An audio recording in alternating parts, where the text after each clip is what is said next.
नमस्कार, जन टीवी उत्तराखंड में आपका स्वागत है। मैं हूं आपके साथ भानु दीक्षित। सबसे पहले नजर हेडलाइंस पर।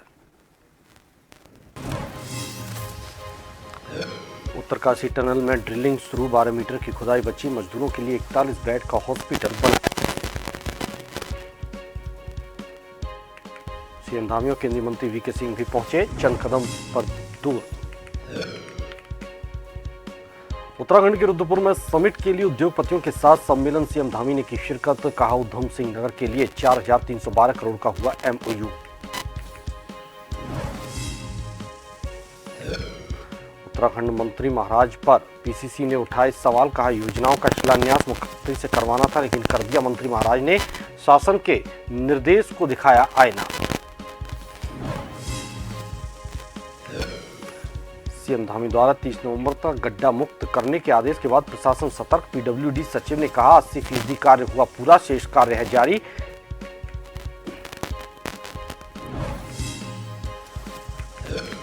पार्थ हत्याकांड से पुलिस ने उठाया पर्दा, दोस्त ही निकला कातिल, इसमें पीकर हुआ था झगड़ा, मुख्य आरोपी को किया गिरफ्तार।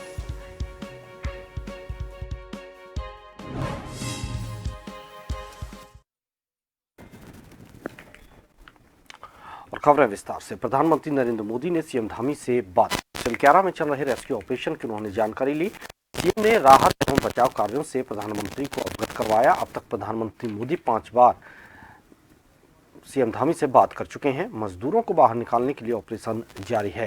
तो वहीं सड़क परिवहन राज्य मंत्री एवं मुख्यमंत्री धामी मौजूद हैं।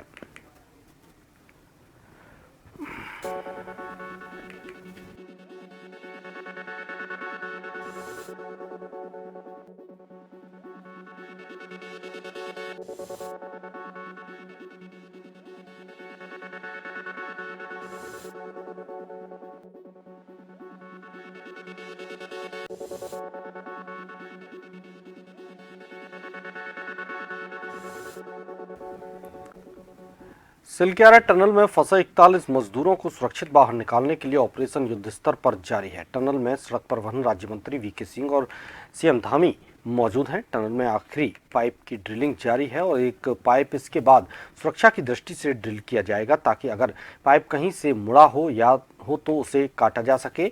NDRF की टीम पाइप के अंतिम छोर तक पहुंचने का इंतजार कर रही है। रिहर्सल भी हमने कर रखा है कि इस तरह की पाइप में से या इससे थोड़ी सांकड़ी भी, थोड़ी नैरो भी रहेगी पाइप, अगर उसमें से भी हम लोगों को सुरक्षित आराम से निकाल पाएंगे। सर समय कितना लगता है? जो हमारा इक्विपमेंट है उसको हमने थोड़ा कस्टमाइज भी किया है। स्ट्रेचर्स के नीचे जैसे पहिए लगाए गए हैं, ताकि हम जाएंगे अंदर तो एक एक करके स्ट्रेचर पे लगा के लोगों को जल्द से जल्द बाहर निकाल पाएंगे। तो ये हमारी तैयारी है हर तरह की। सर टाइम कितना लग सकता है सर? सर आज बाहर निकल के आई थी। माने जो 41 मजदूर हैं, जैसा आप बता रहे हैं कि आप लोगों ने अपना पूरा प्रिपरेशन कर लिया है, माने आज वो जो कोशिशें 12 दिनों से चल रही हैं वो पूरी होंगी? आशा है, क्योंकि जिस तरह पहाड़ हमको एक के बाद एक चुनौतियां सामने देता रहता है, वो चुनौतियां कल रात में भी आई, आपको मालूम है। तो ये कहना मुश्किल होगा कि आज शाम में हो जाएगा, लेकिन हम आशावादी हैं, होपफुल हैं कि आज शाम तक उनको कर पाएंगे। सर बहुत अंतर बाकी बचा नहीं है। सर इसमें एक कंफ्यूजन है, एक कंफ्यूजन दूर कर दीजिए कि जो वेल्डिंग होती है उसमें क्या ड्रिलिंग का जो प्रोसेस होता है, क्या उसको जोड़ करके टाइम माना जाता है? आप कह रहे हैं ड्रिलिंग शुरू हो चुकी है, लेकिन बताया जा रहा है कि वेल्डिंग अभी हो रही है, एक पाइप को दूसरे पाइप से जोड़ा जा रहा है। तो क्या वेल्डिंग हो रही है? क्योंकि उसमें 2 घंटे का समय लगता है। तो क्या वेल्डिंग हो रही है या फिर ड्रिलिंग शुरू हो चुकी है, अंदर पाइप को डालना शुरू कर दिया गया है? तो ड्रिलिंग हो गई है एक पाइप की और उसके बाद जो सेकंड पाइप की ड्रिलिंग होनी है उसके लिए वेल्डिंग चल रही है। तो काम शुरू हो गया, एक और पाइप इंसर्ट हो गई है और सेकंड। खबर देहरादून से है, जहां प्रदेश की सड़कों को गड्ढा मुक्त करने के लिए सीएम धामी ने पीडब्ल्यूडी के अधिकारियों को निर्देशित किया है। इसको लेकर कैबिनेट मंत्री सौरभ बहुगुणा ने कहा कि मुख्यमंत्री पुष्कर सिंह धामी द्वारा प्रदेश की सड़कों को गड्ढा मुक्त करने को लेकर निर्देश जारी किए गए हैं, जिससे कहीं न कहीं आने वाले दिनों में प्रदेश की सड़कें पूरी तरीके से गड्ढा मुक्त हो जाएंगी। तो वहीं दूसरी ओर इस मामले को लेकर कांग्रेस प्रदेश प्रवक्ता गरिमा दशोनी महारा का कहना है कि प्रदेश सरकार द्वारा सड़कों को गड्ढा मुक्त करने के लिए निर्देश तो जारी किए गए हैं, लेकिन अभी तक प्रदेश की सड़कों के हाल बेहाल हैं।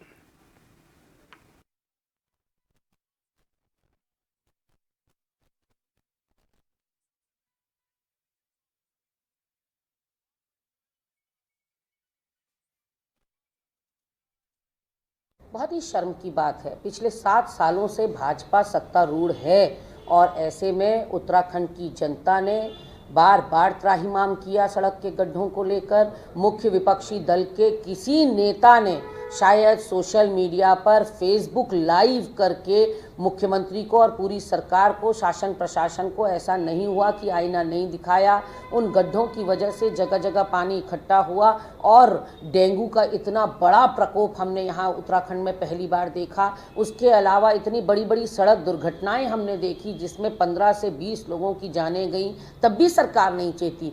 नहीं, देखिए, मैं मुख्यमंत्री जी की बात से एकदम सहमत हूँ और जिस तरीके से उन्होंने पीडब्ल्यूडी के अधिकारियों को एक स्पष्ट निर्देश दिए हैं कि 30 नवंबर से पहले सारे प्रदेश की जो रोडें हैं वो गड्ढा मुक्त होनी चाहिए, वरना वो सस्पेंड करेंगे अधिकारियों को। और होना भी चाहिए, क्योंकि सरकार के रूप में हमारा सबका फर्ज यही है कि जो हमारी पब्लिक है उसको कहीं ना कहीं सुविधा पहुंचाई जाए, रोडों का नेटवर्क अच्छा हो। एक्सीडेंट्स होने का डर होता है जब गड्ढे होते हैं, लोगों को चोट लगने का डर होता है, और जो अधिकारी अपनी जिम्मेदारी को नहीं समझ रहा है और काम नहीं कर रहा है उसके खिलाफ एक्शन हो। देहरादून में दिसंबर में ग्लोबल इन्वेस्टर समिट होने जा रही है, जिसमें देश विदेश के कई इन्वेस्टर प्रतिभाग करने जा रहे हैं। राज्य सरकार इस समिट को लेकर बेहद उत्साहित है और सभी विभागों को समय से अपनी सभी तैयारियों को पूरा करने के दिशा निर्देश दिए गए हैं। शासन से मिले दिशा निर्देशों के बाद देहरादून का जिला प्रशासन इन्वेस्टर समिट को लेकर पिछले काफ़ी समय से तैयारी कर रहा है। जौली ग्रांट एयरपोर्ट से लेकर डोईवाला और देहरादून तक काम हो रहा है। सड़कों को गड्ढा मुक्त बनाकर समतलीकरण लोक निर्माण विभाग के द्वारा किया जा रहा है, तो वहीं मार्ग का सौंदर्यीकरण एमडीडीए के द्वारा किया जा रहा है। लोक निर्माण विभाग, एमडीडीए, नगर पालिका और तहसील प्रशासन व्यवस्थाओं को अंतिम रूप दे रहा है।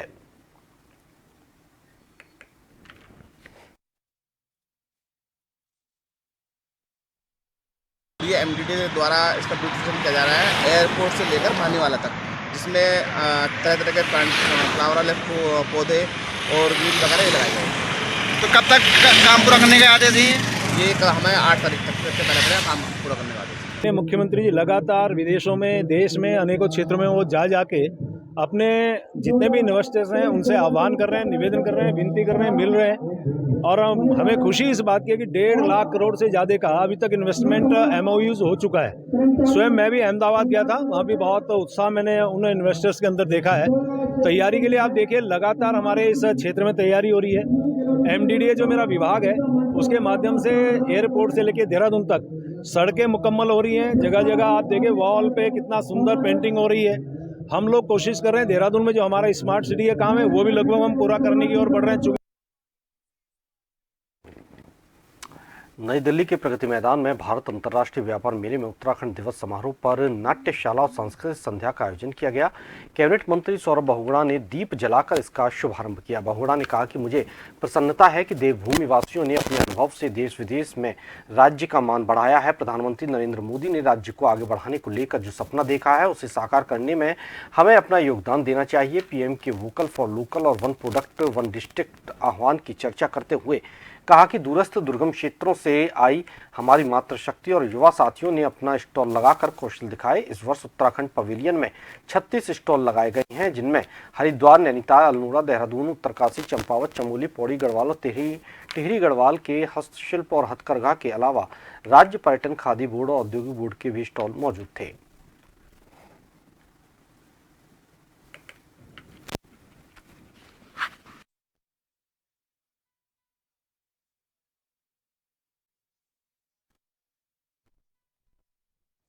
पहली बार इंडिया इंटरनेशनल ट्रेड फेयर में जाने का मौका मिला और वहाँ पे उत्तराखंड दिवस पे सांस्कृतिक प्रोग्राम था, उसका उद्घाटन करने का मौका मिला।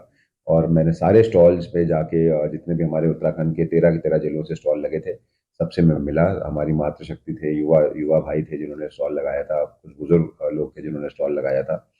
और जिस तरीके से उत्तराखंड का सामर्थ्य दर्शाया गया उन स्टॉलों पे, और मुझे बताया गया कि 3 दिन के अंदर लगभग लगभग 24 से 25 लाख रुपए की सेल वहां पर ऑलरेडी हो चुकी है। बहुत काउंटर्स ऐसे थे जहां पे मुझे महिलाओं ने बताया कि हमारे से डिमांड इतनी ज्यादा हो रही है, 20 टन की एक काउंटर पे 20 टन की डिमांड आई थी, लेकिन उनके प्रोडक्शन ही 5 टन का था। तो उस उत्तराखंड सरकार में कैबिनेट मंत्री रेखा आर्य अल्मोड़ा जनपद पहुंची, जहां मंत्री ने विकसित भारत संकल्प यात्रा के रथ वाहनों को हरी झंडी दिखाकर रवाना किया। उन्होंने कहा कि इस कार्यक्रम के अंतर्गत राज्यों में भारत सरकार की 17 प्रमुख जन कल्याणकारी योजनाओं से लाभार्थियों को लाभान्वित किया जाना है। इसके अंतर्गत भारत सरकार द्वारा जनपदों में गाड़ियां उपलब्ध करवाई गई हैं। इन गाड़ियों के माध्यम से सभी गाँव तक पहुंचकर लोगों को केंद्र सरकार की प्रमुख 17 योजनाओं से संतृप्त करना है।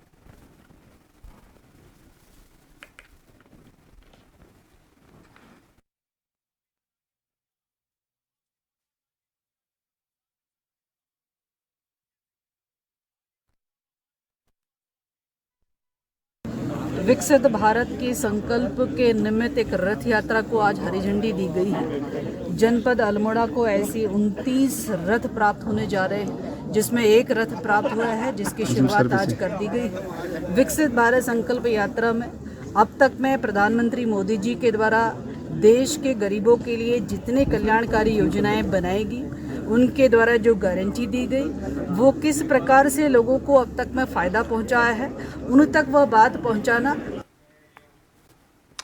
अल्मोड़ा जिले के विकासखंड सल्ट में विकासखंड स्तरीय 3 दिवसीय खेल महाकुंभ का इंटर कॉलेज में आयोजन किया गया है। तो वहीं आपको बता दें कि इंटर कॉलेज देवयाल खेल मैदान में ये समापन हुआ। समापन समारोह में मुख्य अतिथि ब्लॉक प्रमुख विक्रम रावत ने शिरकत की, जिसमें छात्र छात्राओं ने वर्ग ने लंबी कूद, गोला फेंक, चक्का फेंक गेम्स सहित विभिन्न प्रतियोगिताओं में प्रतिभाग किया, जिसमें प्रथम, द्वितीय, तृतीय स्थान पाने वाले छात्र छात्राओं को मेडल, प्रमाण पत्र और नगद पुरस्कार देकर सम्मानित किया गया। ब्लॉक प्रमुख सल्ट विक्रम रावत ने कहा कि विकास खंड स्तरीय बहुत अच्छा आयोजन है। छात्र खिलाड़ियों के लिए एक मंच देने का कार्य किया गया।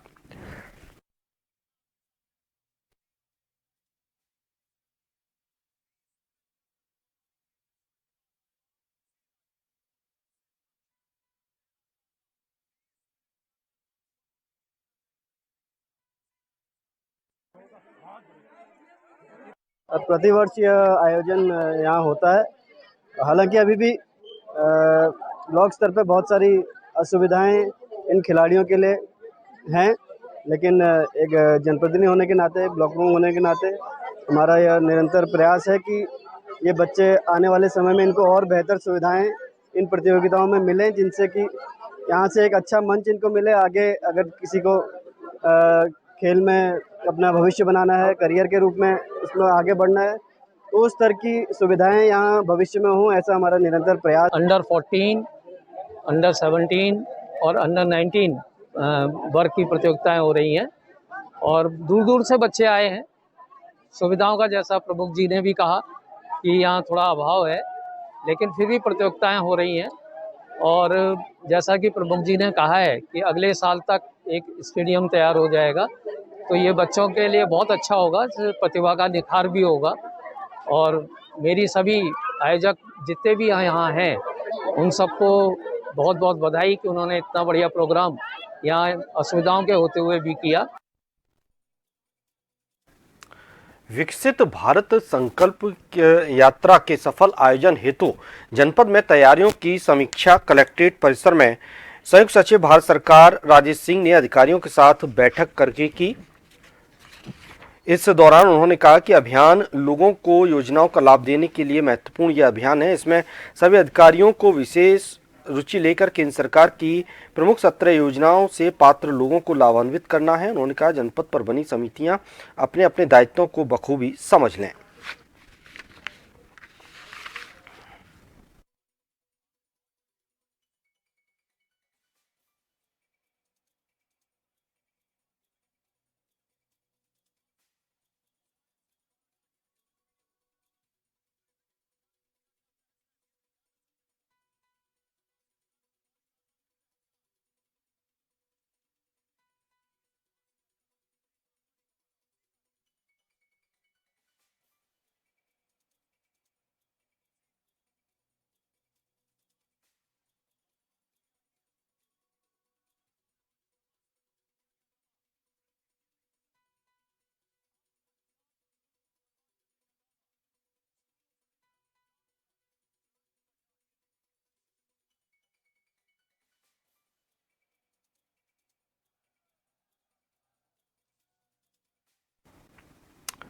फिलहाल यहाँ रुकेंगे एक छोटे से ब्रेक के लिए।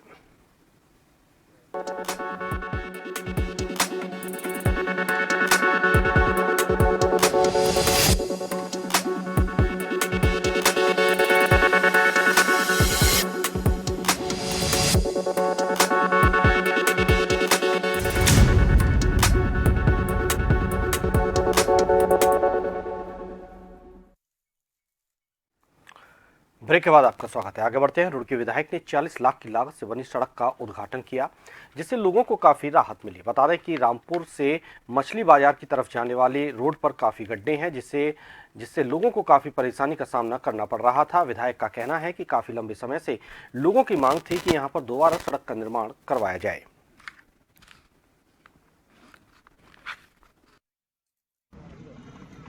वाले चौक से सपना बुलिया से लेकर रामपुर चुकी तक की सड़क कार्य काफ़ी दिन से विलम्ब था। पिछले 3-4 साल से सड़क क्षतिग्रस्त थी और काम अच्छा हो इस वजह से थोड़ा विलम्ब हुआ, क्योंकि छोटा मोटा पैच वर्क करने से जो है सड़क नहीं टिक पाती। आपदा में हम लोगों ने पैच वर्क कराया भी था यहाँ, पर वो चल नहीं पाया। इसलिए हॉट ब्रिक्स से HSDPC सड़क बन रही है और डिवाइडर का निर्माण होगा, साइड पटरी का निर्माण होगा और सड़क ऐसी बनेगी आगे 10 साल तक लोगों को दिक्कत ना हो। पानी निकासी का भी इंतजाम किया जा रहा है। पहले भी सड़क का 3 साल पहले चौड़ीकरण किया था, लोगों को शायद भूल गए कि 8 साल 10 साल कह रहे हैं। 3-4 साल पहले ही सड़क निर्माण हुआ था। बजट भी उसका देख लीजिए आप, टेंडर मेरे पास है। तो तब भी हम लोग चौड़ी करी थी सड़क और नाले बनाए थे। वो लोगों द्वारा इंक्रोचमेंट लगातार जारी है, सड़क पे इंक्रोचमेंट किया जा रहा है, सामान रखा जा रहा है, स्लैब डाले जा रहे हैं, इस वजह से पानी निकासी बाधित है। मैं समझता हूँ कि इंक्रोचमेंट भी लोग अपने आप हटाएं तो ज़्यादा अच्छा रहेगा।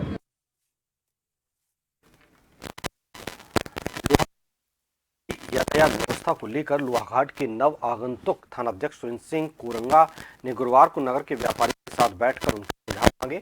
नगर व्यापार मंडल अध्यक्ष भैरव दत्त राय के नेतृत्व में व्यापारियों ने थानाध्यक्ष के सामने नगर की यातायात व्यवस्था को सुधारने के लिए अपने महत्वपूर्ण सुझाव दिए। थानाध्यक्ष कोरंगा ने बताया कि व्यापारियों के साथ बैठक काफी सकारात्मक रही। सभी व्यापारियों ने पुलिस को सहयोग का भरोसा दिया है।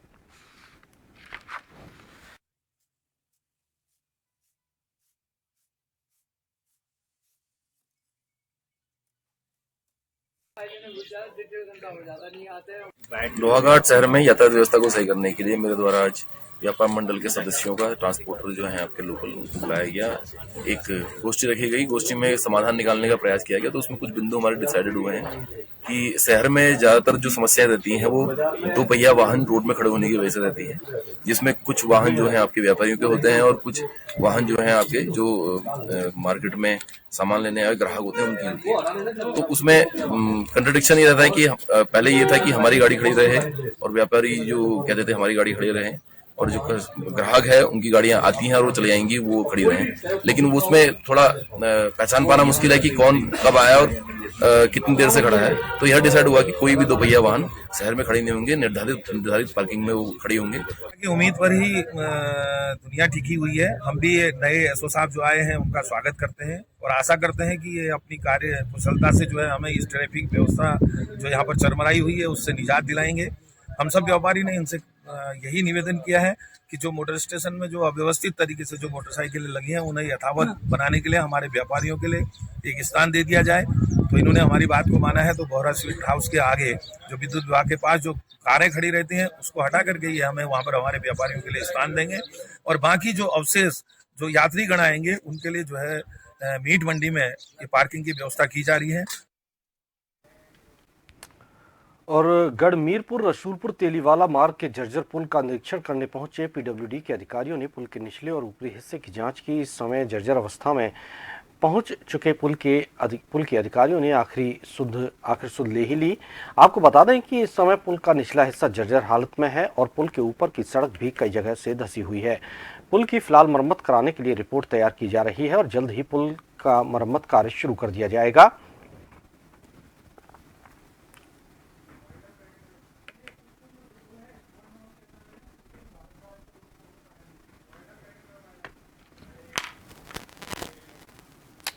इसी के साथ इस बुलेटिन में फिलहाल इतना ही। नमस्कार।